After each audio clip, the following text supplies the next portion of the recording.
Salam saudara-saudara yang kekasih dalam Kristus Yesus. Salam sejahtera untuk kita semuanya. Salam sehat. Kita berjumpa kembali untuk bersama-sama merenungkan firman Tuhan dalam renungan penyejuk iman. Namun sebelumnya saya mengajak saudara-saudara yang kekasih untuk berdoa. Mari kita berdoa.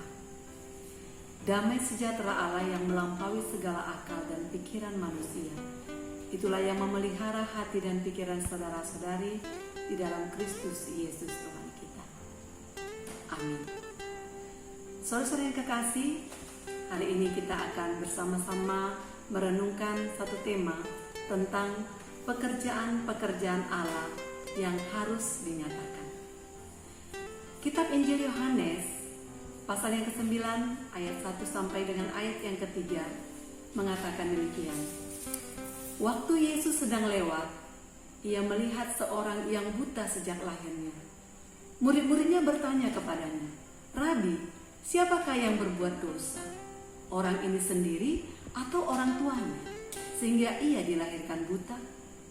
Jawab Yesus, "Bukan dia dan bukan juga orang tuanya, tetapi karena pekerjaan-pekerjaan Allah harus dinyatakan di dalam dia."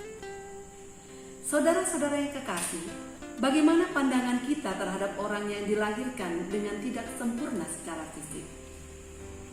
Hampir semua orang tua akan sulit menerima kalau anak yang dia lahirkan lahir dengan tidak sempurna.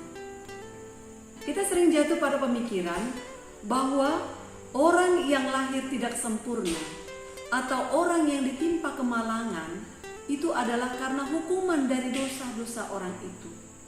Hukuman dari dosa-dosanya yang tersembunyi. Demikian juga kalau kita jatuh sakit atau kehilangan salah satu anggota keluarga, sering sekali ada orang yang beranggapan atau kita mendengar anggapan orang yang mengatakan, "Oh, dia mengalami semuanya itu karena dosa." Ada dosa yang tersembunyi yang dia lakukan. Saudara-saudara yang kekasih, kita sering beranggapan bahwa itu adalah hukuman Allah terhadap dosa-dosa yang kita lakukan, atau dosa-dosa yang dilakukan oleh orang tua kita atau leluhur kita.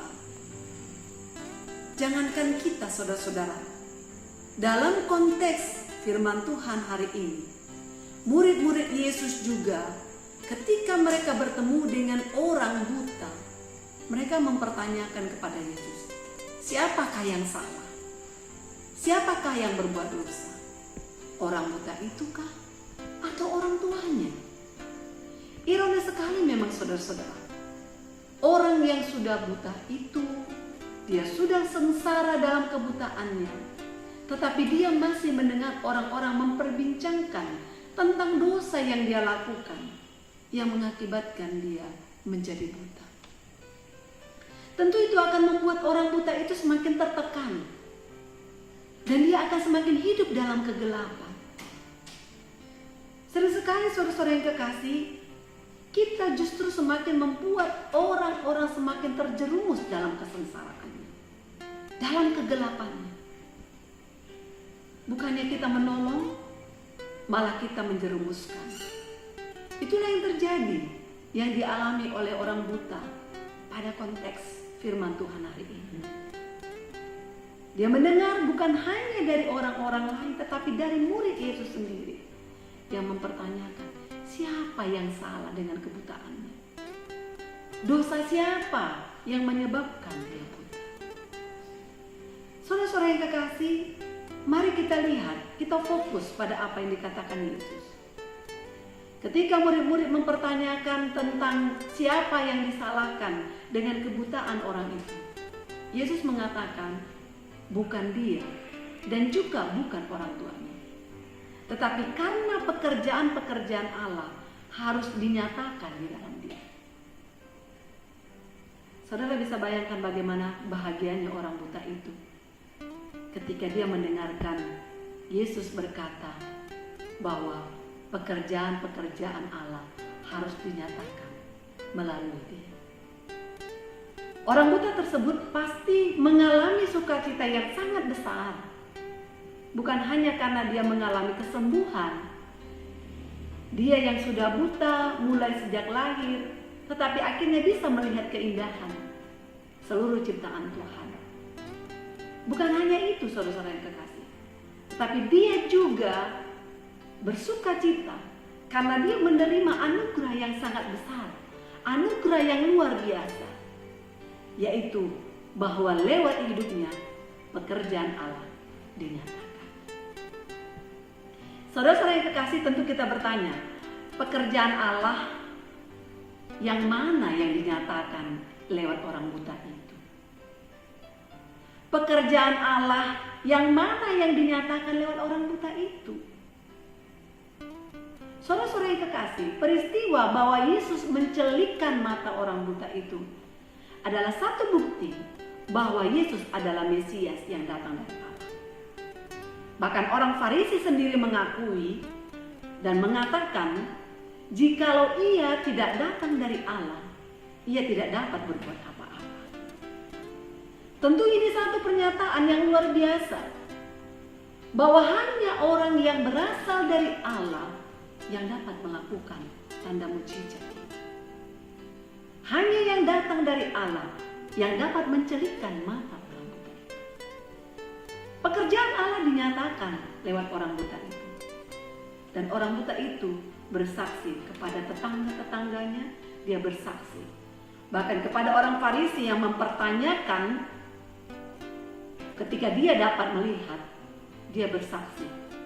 Dia mengatakan bahwa Yesus telah menyembuhkan matanya sehingga ia dapat melihat. Saudara-saudara yang kekasih, Yesuslah yang melakukan pekerjaan itu. Dengan kata lain, pekerjaan Yesus dinyatakan lewat orang buta itu. Orang yang lahir dari orang yang buta sejak lahirnya, akhirnya melihat keindahan dunia ini berkat pekerjaan-pekerjaan Allah. Saudara-saudara yang kekasih, mungkin saudara sudah pernah mendengar lagu ini. Oleh karena itu, saya mengajak saudara-saudara untuk menyanyikan lagu ini bersama-sama.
Tahukah saudara, lagu ini dituliskan oleh Fanny Crosby.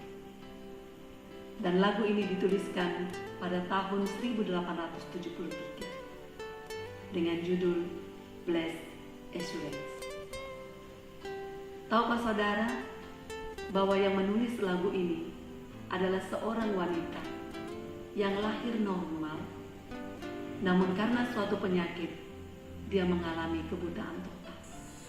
Awalnya dia sulit menerima, namun melalui pergumulan yang panjang dan pergumulan yang sangat berat, akhirnya dia dapat menerima dan mensyukuri kebutaannya.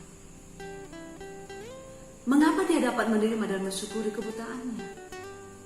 Karena dia melihat dengan hatinya, dengan imannya, bahwa Allah ternyata sangat mengasihi dia.